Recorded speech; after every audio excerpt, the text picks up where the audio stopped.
Hello students, तो आज हम ये natural selection under Hardy-Weinberg rule हम ये देख रहे हैं। हार्डी-वेनबर्ग रूल हम यहाँ पे देख रहे हैं अबाउट दीज 3 ग्राफ्स। और ये 3 ग्राफ्स समझने में स्टूडेंट्स को बहुत दिक्कत आती है, तो इसी ग्राफ को हम यहाँ पर आज समझने जा रहे हैं। So let's dive into the video. देखो इसमें क्या है, सबसे पहले मैं एक एरिया को कंसिडर कर रही हूँ, ठीक है। अब इस एरिया में बहुत सारी बटरफ्लाइज जो है वो रह रही है, ठीक है। बहुत सारी बटरफ्लाइज जो है वो रह रही है। तो मैंने देखा कि यहाँ पर कुछ वाइट कलर की बटरफ्लाई रह रही है, कुछ मैंने देखा कि यहाँ पर ग्रे कलर की भी रह रही है बटरफ्लाई, और कुछ मैंने देखा कि यहाँ पर ब्लैक कलर की भी रह रही है। तो मैंने क्या ऑब्जर्वेशन देखी कि यहाँ पर कुछ बटरफ्लाइज वाइट कलर की भी है, कुछ बटरफ्लाइज ग्रे कलर की भी है, कुछ बटरफ्लाई ब्लैक कलर की भी है। तो इस पे हमने यहाँ पर देखा कि जो बटरफ्लाई वाइट कलर की है उनका number, this is extreme variant, ठीक है। एक्सट्रीम वेरिएंट का मतलब क्या होता है ये समझना बहुत ज़रूरी है। एक्सट्रीम वेरिएंट का मतलब होता है जो कि बहुत एनवायरनमेंट में कम हो, जिसका लेस इन नंबर हो। लेस इन नंबर मतलब अकॉर्डिंग टू नेचुरल सिलेक्शन जिनका एनवायरनमेंट में नंबर बहुत कम होता है, दैट इज़ लेस अडेप्टेड। तो इट मीन्स कि ये लेस अडेप्टेड है इन द एनवायरनमेंट, ठीक है। अब हमने ब्लैक कलर का भी देखा, तो ब्लैक कलर का भी मुझे सिमिलर ऑब्जर्वेशन ही लिखी कि यहाँ पर ब्लैक कलर में भी ये भी एक एक्सट्रीम वेरिएंट है। एक्सट्रीम वेरिएंट का मतलब क्या है कि it has less in number, environment में बहुत कम नंबर है। इट मीन्स कि ये बहुत लेस अडेप्टेड है। तो दोनों का मुझे यहाँ पर नंबर बहुत कम मिला, वाइट का भी बहुत कम मिला, ब्लैक का भी बहुत कम मिला, ठीक है। अब हम ग्रे का ज़रा देखते हैं। तो ग्रे में हमें मिला कि ये इंटरमीडिएट फिनोटाइप है। इंटरमीडिएट फिनोटाइप मतलब व्हाट इज़ इंटरमीडिएट फिनोटाइप मतलब इनका एनवायरनमेंट में नंबर बहुत ज़्यादा है, मोर इन नंबर। और अगर ये नंबर में ज़्यादा है, it means according to the natural selection it is more adapted in the environment. तो it is more adapted in the environment। तो मुझे यहाँ पर बहुत सारी ऑब्जर्वेशन मिली। यहाँ पर अगर मैं देखूँ, वाइट वाले का फिनोटाइप बहुत कम है, वाइट वाले की जो बटरफ्लाई है वो भी बहुत कम है। इट मीन्स एक्सट्रीम वेरिएंट है, लेस इन नंबर है, यानी कि इट इज़ लेस अडेप्टेड। और सिमिलर कंडीशन हमने मिली ब्लैक की, इसका भी एक्सट्रीम वेरिएंट है, लेस इन नंबर है, मतलब according to natural selection it is also less adapted. जब हमने ग्रे का देखा, ग्रे कलर की बटरफ्लाई का देखा, तो उनका एक इंटरमीडिएट फिनोटाइप है, मतलब इनका नंबर बहुत ज़्यादा है। जब नंबर ज़्यादा होते हैं तो according to natural selection it is more adapted in the environment, ठीक है। अब हमें समझना है कि भैया इसमें ग्राफ्स को हम कैसे समझें। सबसे पहले अगर मैं according to previous information graph बनाऊं, यहाँ पर मैं फ्रीक्वेंसी लूँ, ठीक है। इस साइड पे मैं फ्रीक्वेंसी लूँ अलीलिक की, और यहाँ पर मैं फिनोटाइप लूँ। क्या मैंने यहाँ पर लिखा? फिनोटाइप, यानी कि एक्सटर्नल मॉर्फोलॉजी, और वहाँ पर वाई एक्सिस में मैंने फ्रीक्वेंसी ली। तो मेरा ग्राफ जो है ये कुछ इस तरह से बनेगा। क्यों? यहाँ पर ये लाइन जो है, this line represents the peak value, this line represent the peak value. पर यहाँ पर मेरा क्या वेरिएंट्स, किस वेरिएंट्स को शो कर रहा है? तो मेरा ये वाला जो पोजीशन है, दिस पोजीशन, ये मेरी एक्सट्रीम वेरिएंट को शो कर रही है। एक्सट्रीम वेरिएंट, क्यों एक्सट्रीम वेरिएंट? अरे भाई इसकी फ्रिक्वेंसी बहुत कम थी। कुछ भी मान लो ये एक्सट्रीम वेरिएंट वाइट है, ठीक है, ये एक्सट्रीम वेरिएंट वाइट है। यहाँ पर भी अगर मैंने ग्राफ को कंसिडर किया तो इस साइड पर भी मेरा एक्सट्रीम वेरिएंट ही है, क्योंकि इधर भी फ्रिक्वेंसी जो है वो बहुत कम है। तो ये मैंने मान लिया कि दिस इज़ ब्लैक कलर की बटरफ्लाई। ऊपर से अगर मैंने यहाँ पर माना सपोज़ दिस कलर की, तो ये मैंने ग्रे फिनोटाइप लिया, क्योंकि यहाँ पर इसका नंबर जो है वो बहुत ज़्यादा है, ठीक है। तो ये तो हमें समझ में आ गया है, ठीक है।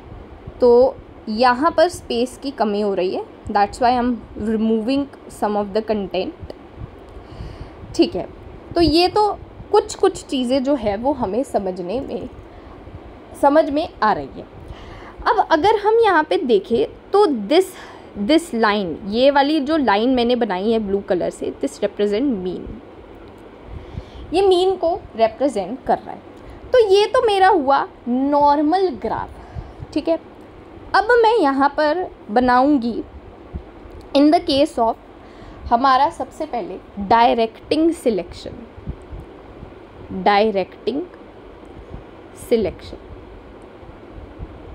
अब डायरेक्टिंग सिलेक्शन में होता क्या है? डायरेक्टिंग क्या मतलब होता है? डायरेक्टिंग से क्या समझते हैं कि एक डायरेक्शन में, एक पर्टिकुलर डायरेक्शन में मूव करना। मतलब अगर मैं यहाँ पर बनाऊँ तो मेरा जो नॉर्मल ग्राफ था वो इस तरह से था, जिसकी मीन वैल्यू ये थी। ये यहाँ पर फ्रीक्वेंसी आती है और यहाँ पर फिनोटाइप आता है। अब डायरेक्शन में क्या हुआ कि मेरा ग्राफ एक डायरेक्शन में मूव कर गया। मेरा ग्राफ जो था यहाँ पर ग्रे कलर था और यहाँ पर एक्सट्रीम वैराइटीज़ थी, ये ब्लैक थी और ये वाइट थी।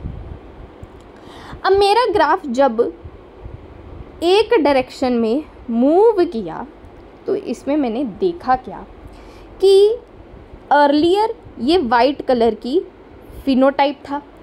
अब मैंने जब इस ग्राफ के अंदर देखा, यहाँ पे देखो, ये वाला मेरा वाइट कलर का फिनोटाइप था। वाइट कलर की मैंने यहाँ पे बटरफ्लाई कंसिडर की थी, जिसकी फ्रिक्वेंसी थी, ये देखो, यहाँ पर मैंने फटाफट से ग्राफ ड्रॉ किया।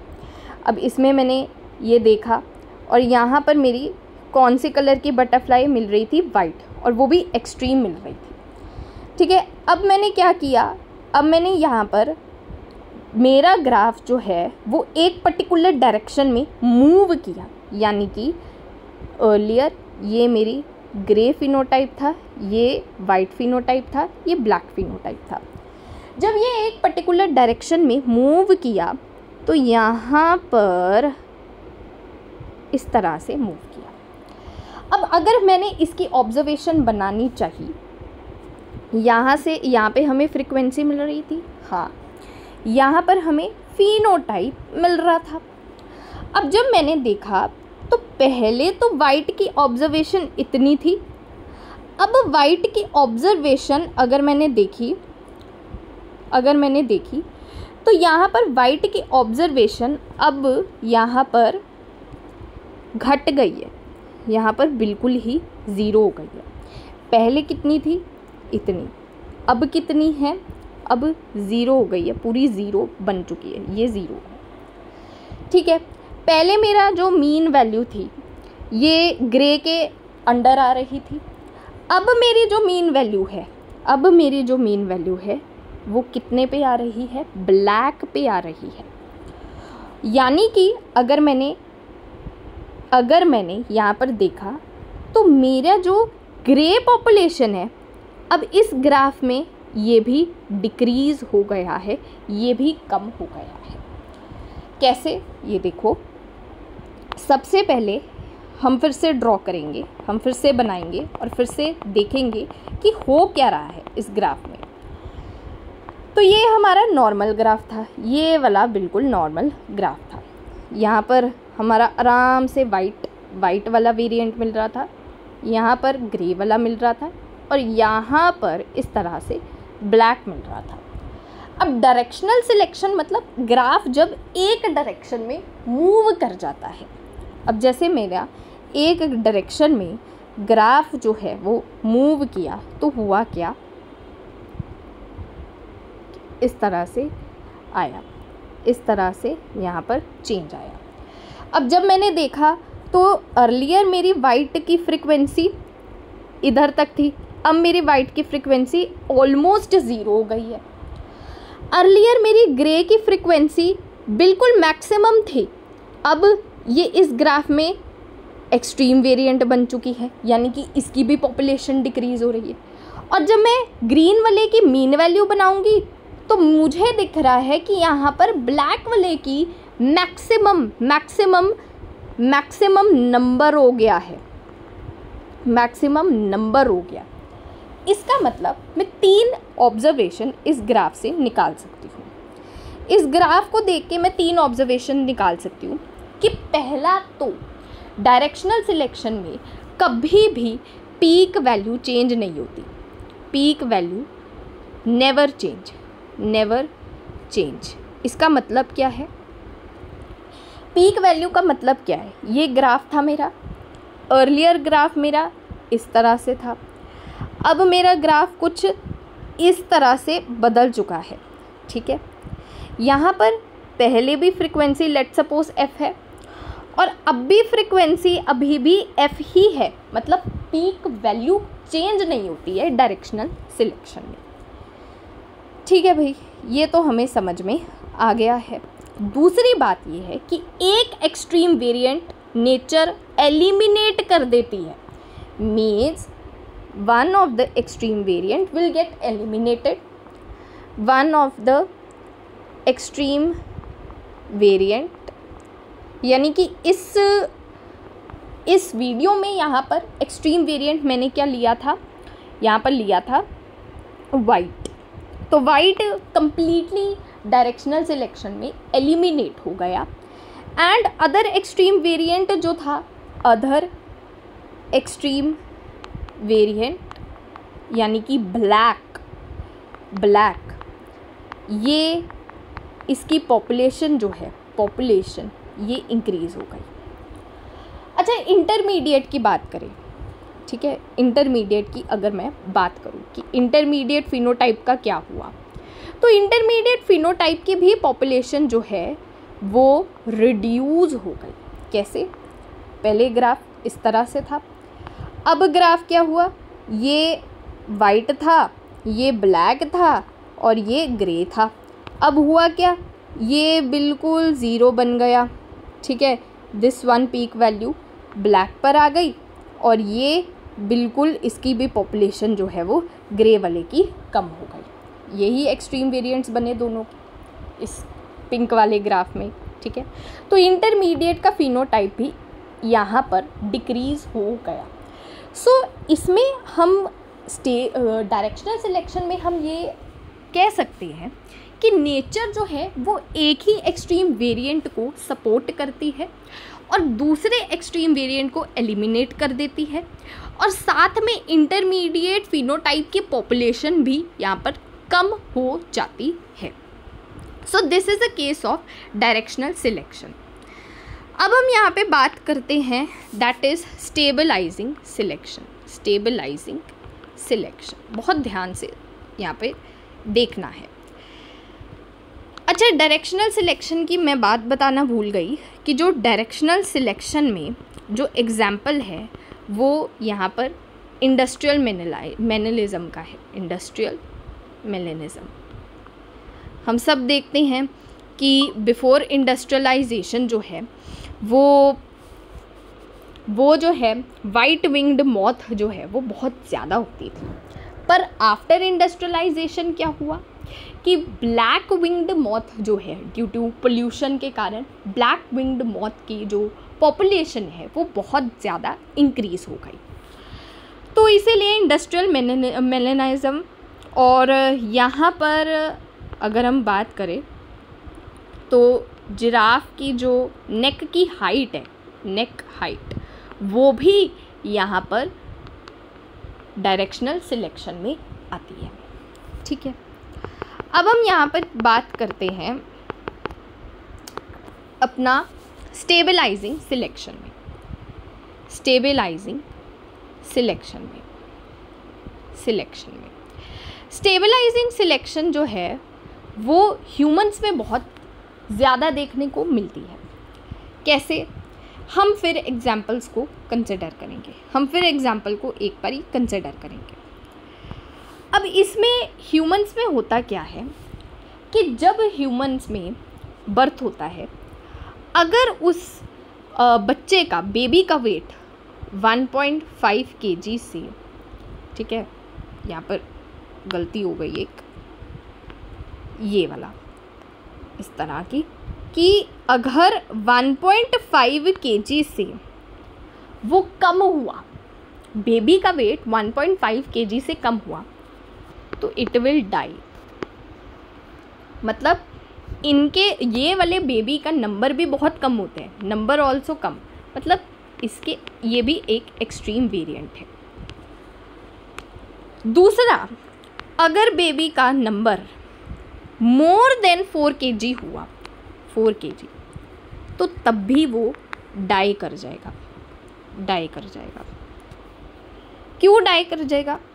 क्योंकि यहाँ पर ये केस होता है कि बेबी का वेट नॉर्मल होना चाहिए, नॉर्मल से कम हुआ, बहुत ज़्यादा कम हुआ तो इट विल नॉट सर्वाइव, और ऐसे बेबी का बर्थ जो है वो बहुत कम होता है। दैट मीन्स ये बेबीज़ बहुत लेस इन नंबर होते, दैट मीन्स ये एक्सट्रीम वैरायटी के वेरिएंट्स होते हैं।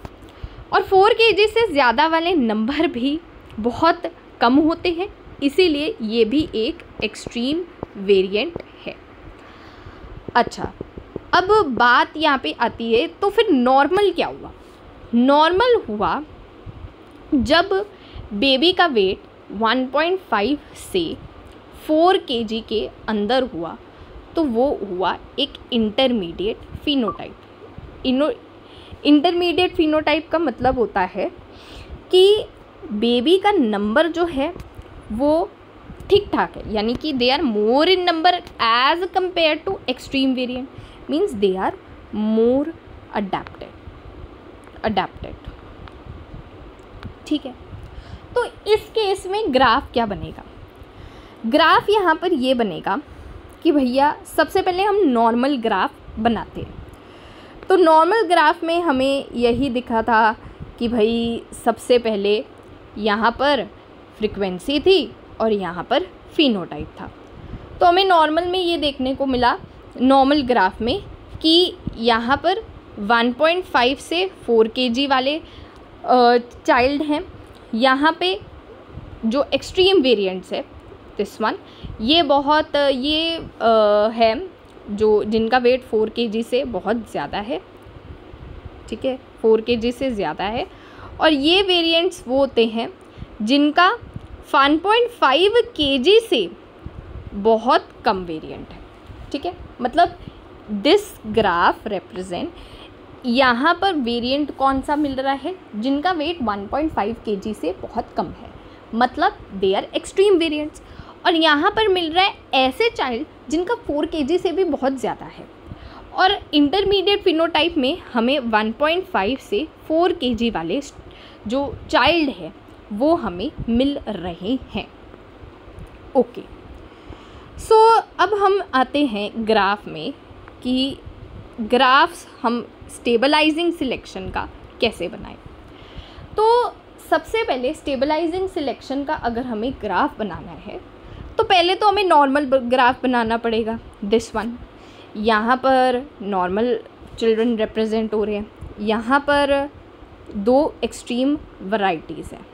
ठीक है, अब नेचर में क्या हुआ कि नेचर में इन दोनों एक्सट्रीम वैरायटीज़ को ख़त्म कर दिया।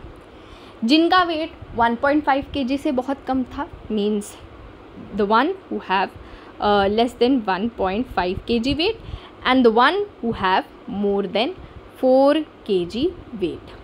ठीक है, तो इनका हुआ क्या कि जब हमने इनका ग्राफ बनाया, ठीक है, जब हमने इनका ग्राफ बनाया तो इन्होंने, नेचर ने क्या किया कि यहाँ पर किसी ना 1.5 kg को सपोर्ट किया ना 4 kg को सपोर्ट किया, इसने सिर्फ और सिर्फ इंटरमीडिएट फिनोटाइप को सपोर्ट किया। मतलब एक्सट्रीम वैरायटीज़ दोनों ही एलिमिनेट हो गई। यानी कि अगर हम कंपेयर करें तो इसका ग्राफ कुछ इस तरह से यहाँ पर बनेगा कि यहाँ पर भी एक्सट्रीम वैरायटीज़ एलिमिनेट हो गई और ये वाली भी एक्सट्रीम वैरायटी एलिमिनेट हो गई, और जो इंटरमीडिएट वैरायटी थी वो बढ़ गई है, वो बढ़ गई है, वो ऊंची हो गई है, वो ऊंची हो गई है। और अगर वो ऊंची हो गई है मतलब एक्सट्रीम वैरायटी का पहले नंबर मान लो, यहाँ पर हॉच पॉच हो गए तो हम वापस से इसको बनाते हैं। तो एक्सट्रीम वैरायटी का नंबर यहाँ पर मान लो कि पहले ग्राफ कुछ इस तरह से था, अभी भी परफेक्ट नहीं बना, पहले ग्राफ कुछ इस तरह से था कि 1.5 से 4 kg वेट बहुत ज़्यादा वाले नंबर में था। अब हुआ क्या कि अब भी एक्सट्रीम वैरायटीज़ में अब ये हो गया कि नेचर ने ये वाली एक्सट्रीम वैरायटी को भी एलिमिनेट कर दिया, ये वाली एक्सट्रीम वैरायटी को भी एलिमिनेट कर दिया। और पहले मान लो कि फ्रीक्वेंसी f है, पहले मानो कि फ्रीक्वेंसी जो है वो f है। अब क्या हुआ, फ्रीक्वेंसी बढ़ गई। इसका मतलब मैं ये लिख सकती हूँ कि both the extreme varieties get eliminated, extreme varieties got eliminated. ठीक है, ये मैं यहाँ पर लिख सकती हूँ। अब यहाँ पर ये है, दूसरी मैं ऑब्जर्वेशन ये निकाल सकती हूँ कि पहले तो जो यहाँ पर दूसरी ऑब्जर्वेशन मैं यहाँ पर निकाल रही हूँ, ठीक है, ड्यू टू लेट स्पेस। तो दूसरी ऑब्जर्वेशन ये है कि पहले तो ग्राफ बहुत ज़्यादा ब्रॉड था, दिस वन, पहले तो पीक देखो कितनी ज़्यादा ब्रॉड थी। अब देखो, अब पीक बिल्कुल नैरो बन गई है। पहले पीक बहुत ज़्यादा ब्रॉड थी, ठीक है, पहले पीक बहुत ज़्यादा, ये देखो सारा, पहले पीक बहुत ज़्यादा ब्रॉड थी, ये ब्रॉड है। अब पीक क्या हो गई, अब बहुत नैरो चली गई है। तो हम निकाल सकते हैं कि यहाँ पर पीक हो गई है, पीक हो गई है नैरो, नैरो पीक यहाँ पर हो गई है। ये दूसरा ऑब्जर्वेशन मुझे यहाँ पर दिखा। ठीक है, अब हम तीसरा ऑब्जर्वेशन यहाँ पे निकालते हैं। तीसरा ऑब्जर्वेशन निकालते हैं। तीसरा ऑब्जर्वेशन हमने यहाँ पर ये निकाला कि यहाँ पर अनचेंजिंग एनवायरनमेंट में म्यूटेशन हो गई है। अनचेंजिंग क्यों, मैंने अनचेंजिंग एनवायरनमेंट ही क्यों बोला? अनचेंजिंग एनवायरनमेंट इसलिए बोला क्योंकि अगर ये चेंजिंग एनवायरनमेंट होता तो नेचर कभी भी इंटरमीडिएट फिनोटाइप को सपोर्ट नहीं करती। क्यों? अगर ये अनचेंज है तो पहले इंटरमीडिएट फिनोटाइप की फ्रीक्वेंसी f है, अब इंटरमीडिएट फ्रीक्वेंसी बहुत ज़्यादा बढ़ गई है। इसका मतलब अब फ्रीक्वेंसी इंक्रीज़ हुई है, इंटरमीडिएट फिनोटाइप की ही इंक्रीज़ हुई है, इसीलिए हम अनचेंजिंग एनवायरनमेंट इसको बोलेंगे। ये हमारी तीसरी ऑब्जर्वेशन जो है वो यहाँ पर थी। So this is a case of stabilising selection, और ये ह्यूमंस में काफ़ी ज़्यादा यहाँ पर प्रोमिनेंट है। और यहाँ पर हमें ये दिखा कि हमें यहाँ पर ये दिखा कि डायरेक्शन में पीक वैल्यू चेंज नहीं होती, पर वो एक डायरेक्शन में मूव कर जाती है। एक बार हम दोनों ग्राफ को कंपेयर कर लेते हैं। ठीक है, डायरेक्शन में क्या होता है कि पीक वैल्यू ना चेंज नहीं होती है, यहाँ पर जस्ट एक डायरेक्शन में यहाँ पर शिफ्ट हो जाती है। यहाँ पर एक एक्सट्रीम फिनोटाइप जो है, ये पहले एक्सट्रीम फिनोटाइप था, वो एलिमिनेट हो जाता है यहाँ पर, और एक एक्सट्रीम वेरिएंट जो है, जैसे यहाँ पर ब्लैक था, वो उसकी पॉपुलेशन इंक्रीज़ हो जाती है। और जो पहले ग्राफ में इंटरमीडिएट फिनोटाइप रह गया है, अब अगर हम दूसरे ग्राफ में देखें तो ये यहाँ पर एक्सट्रीम वेरिएंट की कैटेगरी में आ गया है। मतलब एक extreme variant eliminate, intermediate phenotype का नंबर डिक्रीज, पर एक एक्सट्रीम वेरिएंट का नंबर इंक्रीज हो जाता है। ठीक है, उसके बाद अगर हम स्टेबलाइजिंग सिलेक्शन के बारे में बात करें तो स्टेबलाइजिंग सिलेक्शन ये कहता है कि भाई एक ही फिनोटाइप को बस तुमने सपोर्ट करना है, और वो कौन सा है? अपना इंटरमीडिएट फिनोटाइप। यहाँ पे फ्रीक्वेंसी लेंगे, ठीक है, यहाँ पर फ्रीक्वेंसी लेंगे, यहाँ पर फिनोटाइप लेंगे, और यहाँ पर हुआ क्या कि this is the original graph, जहाँ पर ये एक्सट्रीम फिनोटाइप था, ये भी एक्सट्रीम फिनोटाइप था, ये मीन था, यानी इंटरमीडिएट फिनोटाइप। अब हुआ क्या कि जब आफ्टर एवोल्यूशन हुआ, आफ्टर नेचुरल सिलेक्शन हुआ, तो उसमें क्या हुआ कि ग्राफ बिल्कुल ऊंचा चले गया। यहाँ पर इसने बोथ द एक्सट्रीम वैरायटी को 0 के मुताबिक बना दिया, और जो इंटरमीडिएट फिनोटाइप की पहली फ्रीक्वेंसी कुछ मान लो f थी, अब वो बहुत ज़्यादा हाई हो चुकी है। ठीक है, तो ये ग्राफ जो है वो कहना चाह रहा है। अब हम देखते हैं स्टेबलाइजिंग के बाद डिसरप्टिव सिलेक्शन। डिसरप्टिव ये एक नेचुरल मोड की ही सिलेक्शन है, डिसरप्टिव सिलेक्शन। अब डिसरप्टिव सिलेक्शन में होता क्या है? डिसरप्टिव सिलेक्शन में ये होता है कि मान लो ये अपना ग्राफ था, ठीक है, डिसरप्टिव सिलेक्शन में मान लो कि ये अपना ग्राफ था, ठीक है, और इसमें क्या हुआ, इसमें नेचर जो है वो इंटरमीडिएट फिनोटाइप को बिल्कुल भी सपोर्ट नहीं करेगी। यानी कि इसमें मैं बता दूं कि इंटरमीडिएट जो फिनोटाइप है IP, ये एलिमिनेट हो जाएगा, मतलब इसका नंबर जो है वो डिक्रीज़ होगा। एलिमिनेट तो नहीं होगा लेकिन नंबर डिक्रीज़ होगा, मतलब इसका नंबर डिक्रीज़ होगा। और यहाँ पर हम बोल सकते हैं कि जो एक्सट्रीम वैराइटीज़ थी, दोनों एक्सट्रीम वैरायटी, ठीक है, दोनों एक्सट्रीम वैरायटी, उनका जो नंबर है वो इंक्रीज़ होगा, नंबर इंक्रीज़ होगा। अब ओरिजिनल अपना ग्राफ अगर हम देखें तो ये ग्राफ था, ठीक है, ओरिजिनल ग्राफ ये था जिसमें this is the extreme variety, this is the extreme variety and this is the mean value. यहाँ पर फ्रीक्वेंसी था और यहाँ पर अपना फिनोटाइप था। This is the original graph. ठीक है, अब यहाँ पर अगर हम देखें ओरिजिनल ग्राफ में ये फिनोटाइप था, ये अपना ये फ्रीक्वेंसी था, ये फिनोटाइप था, और ये अपना ओरिजिनल ग्राफ था। अब होगा क्या? अब यहाँ पे होगा क्या, यहाँ पर ये इस तरह से ये ऐसे हो जाती है, ठीक है, यानी कि इसमें अगर हम देखें, ऐसे तो नहीं ग्राफ होगा लेकिन परफेक्टली ड्रॉ करती हूँ मैं। ये ओरिजिनल ग्राफ था, ये इस तरह से, ये देखो, मतलब पीक वैल्यू जो है ये शिफ्ट हो जाएगी दोनों साइड पे। मींस पहली ऑब्जर्वेशन में लिखूँ तो पीक वैल्यू जो है it will shift towards extreme varieties, it will shift towards both extreme varieties,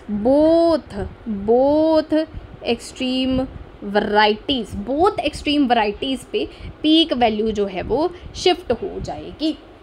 और दूसरी अगर हम यहाँ पे देखें, दूसरा यहाँ पर अपन देखें